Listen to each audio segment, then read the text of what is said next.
Bila kita tak bagi, budak besar ni akan memberontak. Watia bersuara isu THALITA pakai baju of SHOULER. Sebelum kita melangkah jauh, yang belum lagi subscriber, apa kata anda subscriber dan tekan butang loceng untuk notifikasi video selanjutnya? Penampilan Talita, anak kepada pelawak terkenal Shuib, baru-baru ini menarik perhatian netizen selepas dia mengenakan baju jenis off-shoulder yang dianggap kurang sesuai dengan usianya.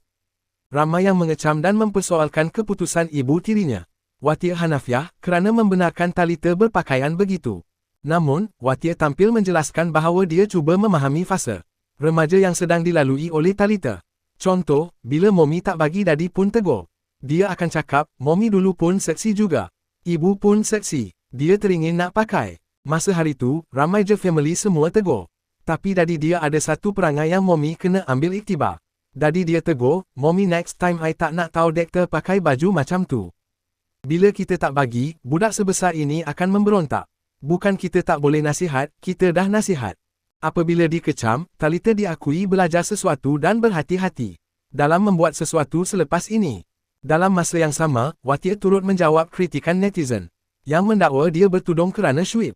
Jelasnya, dia tidak menafikan perkara itu, malah menganggap ianya satu hikmah jika seseorang menjadi penyebab untuk berubah ke arah lebih baik.